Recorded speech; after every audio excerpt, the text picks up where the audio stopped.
So I came from a group that was called Nitelime Productions. We formed early 80s. We were a DJ group in Fremont, California. I was involved probably around 1986 to about, I think, 91. And the group kind of slowly fizzled out. We participated in a lot of DJ battles back then. In those days, there was promoters. Actually, 3 that I remember. Imagine was one with Mark Bradford. He was a big promoter. He was a realtor by day and did these promotions by night.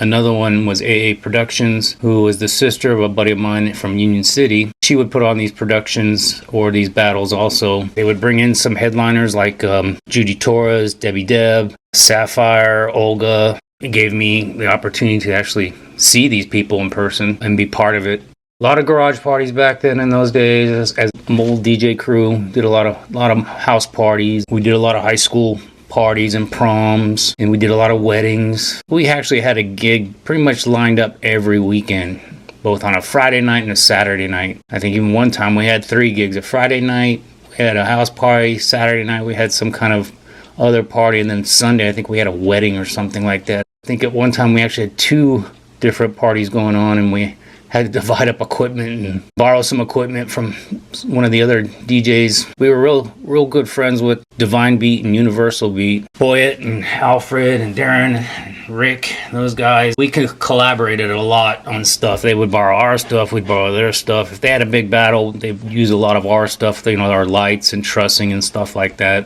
Universal Beat, Robbie and his crew. Then we had Spintronics up in Daly City. One of the guys in our group, Louis Bernard, the cousin to Corman from Spintronics, one of the original founders. Now Spintronics is just, they're like on their 5th generation of stuff. Corman was one of the originals along with Dino and then Chris with Jason Diamond. There's Juan. And we had a guy named Joe Canhai. He actually came to our group because he moved over into the East Bay.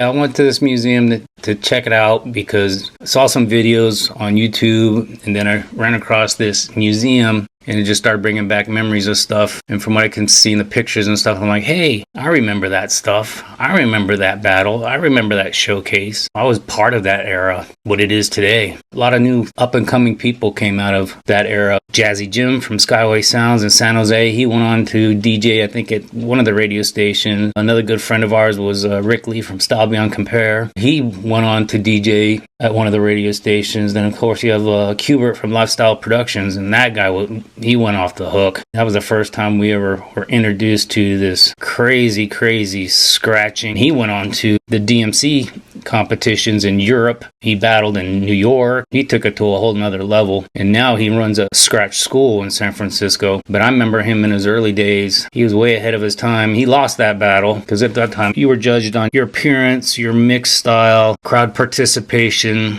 your setup. That's how they did it back then. I didn't realize it was going to be what it is today, or even realize that how much of an influence we had back then that created the 2nd and 3rd and 4th generations of DJs. We were just teenagers trying to stay out of trouble. We had a lot of fun doing it. If you get the opportunity to come to Las Vegas, please go to this DJ museum. A lot of history there, how it all started and how it progressed throughout the years. I highly recommend it. Actually, the guy that started the museum, Slamming Sam, I got to meet with him and talk with him and reminisce with him.